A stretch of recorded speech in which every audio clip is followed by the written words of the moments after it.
One of the key techniques for shaping and controlling the clay as you throw it is something that we call collaring in. It's a movement where you constrict the clay, forcing a wider shape into one that's more narrow, and it's a process that you actually end up using a lot more than you think. It's of course used to shape pots, especially those with thin, tall necks, but collaring in is also used at the beginning to force thicker walls into thinner ones that are easier to lift up subsequently, and it can also help you gain height when you're throwing a cylinder. Collaring in and constricting clay is one of those techniques where practically every single potter does it in a slightly different way. So, in this video, I want to talk more about the theory behind collaring in. I'll show you the hand positions I use too, and my approach, but I also recommend watching other people's ways of doing it, as a technique shown by somebody else could work better for you.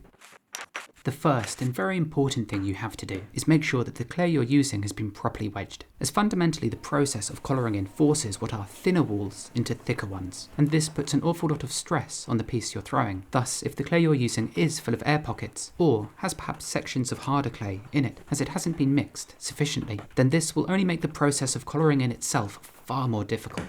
Thus, if I'm throwing pots like bottles or bud vases that will have either very narrow openings or a long thin neck, then I make sure that the clay I'm using has been properly prepared. I know that sounds basic, but if there is, say, a bubble in the wall of the pot you're throwing, it will only make the process more difficult, and any undulations in the rim will only become more and more exaggerated, as the pocket of air is forced into a circumference that's smaller. Now, I should quickly mention that this video is going to skip over much of the centering and the pulling up of a cylinder, so if you haven't got to grips with these techniques yet, I recommend getting the hang of them before you begin collaring in. And these are also topics I've made much more detailed videos about, which I'll leave links to on screen now and in the description below. Now, collaring the clay in isn't just saved for when you're shaping the long, thin neck on a vase, say. For me, collaring in is something I use right towards the beginning of the process, with lumps of clay over a certain size. After I've opened the lump up and have formed the base, I'm often left with this sort of shape, a thick band of clay, which if I try to pull up at this stage could be really difficult as there's such a thickness that I'm having to compress between my hands. So, I find it easier if I collar this section in initially. I use a lot of water for this process, as I'm applying so much pressure to the clay, as the water and slip that covers it dry out very quickly due to the friction created. But essentially I'm trying to get as much contact on the clay as I can. I'm using the entirety of my fingers and my palms, which start off low on the shape and then press their way up, while simultaneously constricting the piece of clay, my hands coming closer and closer, decreasing the space between them. Let's open this piece of clay back up and I'll show you that again. I wrap my hands so they're entirely around the walls, and then I squeeze them in and upward with constant even motion and plenty of slip. You'll also notice how I wrap my index finger around the lip. This helps to compress it and to keep it under control, and this is a technique I'll use throughout this process, as when you collar, it's normally the rim that becomes distorted, as any sort of subtle inconsistency in the clay becomes exaggerated as it's forced to exist on a narrower cylinder. This is now a taller cylinder, and to reinforce the point that you want to make as much contact as possible when you're collaring in, I'll show you what happens if you try to press in with only 4 points of contact. As you can see in the spaces in between, the rim is trying to revert back to the shape it was. Thus, you need to do this with much more contact from around the outside. I try to use all my fingers in the palms of my hand, with my left hand's thumb just picking up the rear and pressing in from below to complete that circle of contact. I also make sure to use at least one of my index fingers to wrap around the rim, which again keeps the clay under control as it's compressed in, managing any subtle movement that develops. This is on a taller cylinder, but I'm essentially doing the exact same thing when I'm collaring in a shape I've just opened up. In terms of wheel speed, the lower the pot is, the faster you want to go, and when the vessel becomes taller and slightly more delicate, you need to spin the wheel more slowly. When collaring in, it's all about control. You're essentially forcing the clay into a shape that it doesn't necessarily want to be in, as the walls are being compressed from thin to thick, which means the particles of clay are having to blend and merge together. Thus, if you're trying to collar in and you lack control or coverage, or you're using badly wedged clay, then you will most likely run into issues. So, that's how I use collaring in at the start, to force the walls into a shape that makes them easier to lift up hereafter. The second instance you'll find yourself using collaring a lot is when you're pulling up taller cylinders. Inevitably, when you lift them up, the topmost portion of the piece tends to flare out slightly, and if you don't reset this, it will only get worse and worse with each subsequent pull. By resetting this, I mean forcing it back into a straight cylinder. And again, all of the principles I've just showed you apply to this. I'm going to be collaring in with as much contact as possible, and as my hands travel up the vessel, I'm going to constrict them inward. Typically, I begin collaring well below the actual point that flares, and you'll notice how I keep my index fingers pointed up. This helps to control the rim as I constrict the clay beneath it, and as they reach over the top I can curl them around the lip to control it. On the other side of the pot, my thumbs also glide up the walls, and you can also see more clearly what my index fingers do. I begin below the section that flares, my thumbs push the lip in, and my index fingers slide over the rim to control it. It's so important when you're throwing taller pots and cylinders like this to prevent the lip from flaring out too much. As the clay spins, centrifugal force will constantly be trying to pull the lip and the pot outward, especially as the walls become thinner, and thus keeping on top of this by collaring in after each pull will hopefully keep your pot taller and straighter and more stable. This form of collaring in is something that you'll end up doing all the time subconsciously once practiced enough, and it really is one of the core principles that goes into throwing pottery on the wheel. The clay naturally flares out and you collar it back in and control the rim. It's a technique I use on practically all the cylindrical shapes I make, and it's incredibly good practice to get into doing this, as it just keeps your cylinder nice and straight and tidy, as well as keeping the rim stable and level. It's something I use on practically all shapes and sizes of cylinder, from medium-sized pots and to much larger ones. Another one of the main principles of collaring in, like I've already partly mentioned, is that the walls go from being thinner to thicker. At the moment it doesn't make too much of a difference, but later when I show you how to throw a thin neck on a bottle or vase shape, essentially what you're doing is collaring in the clay so that the walls become thicker, and then you're throwing that thick section thinner and taller. Then you can collar in this section you've just thrown taller, again making the clay thicker, therefore you can throw it taller and thinner again. And essentially this is the process you repeat to create narrow-necked forms, or those with more complex tops, such as vases, bud vases and bottles. Yet it's also useful when you're throwing a cylinder like this, as after a certain point it can be quite difficult to reach your hand all the way down to the bottom. Thus you can collar in the walls towards the top, thickening them, then you can throw them thinner and taller. One very important step before you begin shaping the top properly is to make sure that you've got all the water out from inside, as when you throw this narrow opening at the top, you won't be able to reach a sponge inside to get rid of the water anymore. So get rid of the worst of it preemptively if possible, as you don't really want to leave excess water in thrown pots as they sit and dry overnight, as this can weaken the bottom and cause it to crack or split. The second thing I do before I begin shaping the top is scrape off a majority of the slip on the lower portion of the vessel. This will strengthen the shape for the time being, helping it to hold its form as I manipulate the top. So I begin by collaring in the top portion, which thickens the walls of clay. I can then begin to pinch and pull this up, and to do this I'm using my fingertip on the outside, more or less in the same way I would use my knuckle on the outside to lift up, usually. Instead I press in with my index finger, and on the inside I'm pushing out with my fingers where that bulges, my finger on the outside now lifting this up. I can now collar in these thinner walls to thicken them, again constricting with as much contact as possible from all the way around. And now I can pinch and pull up those thicker walls I just collared in again. And this is how it goes when I'm making shapes like this. It's sort of a cycle. I throw and collar in, throw and collar in, until I have a shape I'm happy with.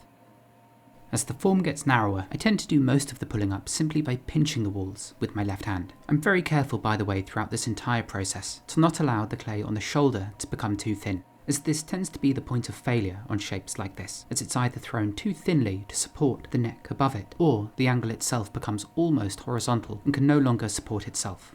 Such as with this example, the shoulder portion itself is way too thin, and thus as much as I shape the top, the clay that supports the neck will likely collapse as I throw, and especially when I begin scraping the slip away. But if you are just practicing, simply slice this portion off and continue throwing with what's below. Despite this being quite a pleasant bottle shape, it certainly isn't a shape that sits well within my family and aesthetic of work, so I begin by collaring in the neck and then straightening these planes to create a more angular shape. And it's this moment which is the most precarious whenever you're throwing narrow-necked bottles or vases. When you define this corner between shoulder and neck, you need to be so careful not to make the clay too thin or apply too much pressure on the neck itself with the tool from the outside, as it's so easy to tear off the neck at this stage. I also just carefully level the top, as after all this collaring in, it's really common for a small undulation to appear in the lip. If you are levelling the rim with a needle, make sure you use a really fine one, as the last thing you want to do is use a thick needle here, which will cause a lot of drag, causing this top portion to twist and lose its shape. One great thing about shapes like this is that the narrow opening helps to hold the form together as you lift them from wheel to wearboard. Another core principle is simply leaving yourself enough material to work with at the top. For instance, if you try to collar in with walls that are much too thin or have been overthrown, overworked, and are really soft, this is typically what happens. The walls begin to bow inward and buckle, and depending on what you've already thrown, this can be practically impossible to rectify if you still want to throw something with a narrow neck. Simply put, there's just not enough material to work with, and as the walls are so thin, they just can't support themselves as the thin walls are compressed into thicker ones, and thus they just buckle and bend like shown. You need something that's about this thickness instead, about a centimetre or so, or half an inch, enough material to support itself through these initial stages of collaring in. And that's all you need really, as at a certain point you will begin throwing this into a thinner shape and a narrower neck. But it's that initial bowing in of the walls that often creates the biggest obstacle for beginners. And in a way, all of this just stems back to proper clay distribution, as often the issue is when you're first starting out that the lower portion of your walls are thicker than the top, when in fact they should sort of be even from top to bottom. The lip especially so. In fact, throwing it to a thin edge is something you only really want to do towards the very end of the shaping. This way you're ensuring you've got enough material to work with to throw the shapes you want. At the same time, having some amount of thickness in the rim when you're doing a majority of the shaping and pulling up simply adds stability to the object as a whole, as it helps the entire piece keep its shape as compared to a wafer-thin rim that loses its shape with the lightest touch. Again, sadly, another shape that doesn't really fit into my range. I tend not to make many long-necked bud vases like that. Instead, the versions I make are cylindrical and have an opening that's sloped inward and very slightly down. It's still a form though that requires some collaring in, and for this I'm using a slightly different technique which I'll touch on in a moment. But essentially, I angle the clay at the top inward, and to collar it in I place a finger underneath this wall of clay supporting it, and this finger stays in place whilst my index finger on my right hand pushes the clay along it. I tend to throw these with the opening slightly wider than I think, and then I let it drop inward, with the finger still held underneath to support it. I then scrape away much of the slip on this portion, whilst simultaneously pressing it down into place. With this shape I still have the narrow opening, which is what makes bud vases work, as they hold the stem upright, but it's equally more angular and slightly unconventional, and again the small opening helps the pot hold its shape as I lift it away. You may have also seen me collar bowls inward, but this is done to mainly fix its shape if I wasn't happy with it. With this piece, I should have pulled it into a taller cylinder initially. So, to fix this piece and to collar it back into a cylinder, I wet it liberally, and then I clasp two hands around the piece, my palms practically wrapped around the entire underside, with my thumbs bracing the interior and the lip. I then lift my wrists up, straightening the walls and constricting the shape. It's quite a tricky move to do, but it's another use of collaring in that I do use occasionally, and I think it demonstrates just how much you can move the clay around, provided you do it in such a way that you remain in control.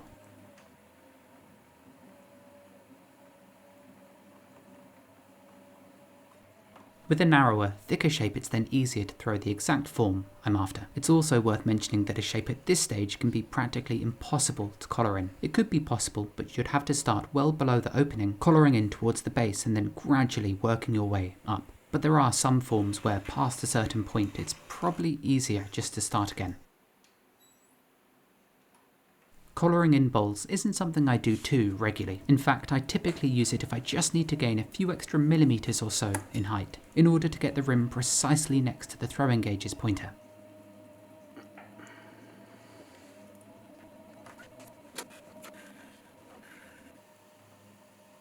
This camera angle might work better to show you the technique where I insert a finger beneath the wall to support it. Then, with my index finger on the outside, I push the clay up and along this inserted finger. With time, you can learn to move the finger on the inside in the same moment that you're pushing in from the outside. This means you can do quite a lot with any one pull, although it can put rather a lot of stress on the rest of the object. And as the opening becomes narrower, I'm pushing the clay from the outside to shape it, but I'm also pinching and lifting it up with my left hand's index finger and thumb. And this is sort of why at the beginning I spoke about watching other people's content when it comes to collaring up clay, as there are honestly so many different approaches and preferences, and just like with all aspects of throwing and trimming pottery, there isn't one size that fits all. Instead, there are numerous ways of doing practically everything, with no one way truly being the best technique. And I'll leave some video recommendations in the description of this video. By the way, if you're wondering how to trim shapes like this, I made a video that's all about different types of chucks for trimming these more particular shapes, a link to which I'll leave on screen now and in the description below.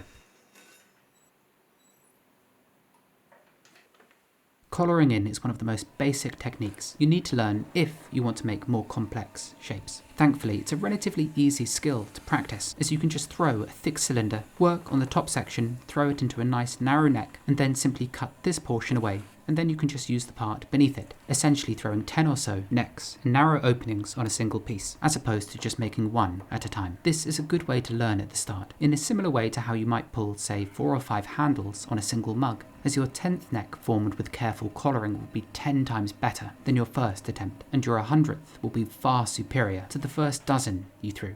I know this means you may not be able to keep every attempt you made, but like I've reiterated so many times in my videos, it's good at the start if you aren't too precious. You don't have to keep everything you make, and in fact you sometimes push yourself to gain a better material understanding if you purposefully ruin lots of pots by throwing them to their absolute limit. I know it can feel like a wasted day if you end up with lots of disasters, but trust me, you don't have to end up with a pot that's successful in order to learn something.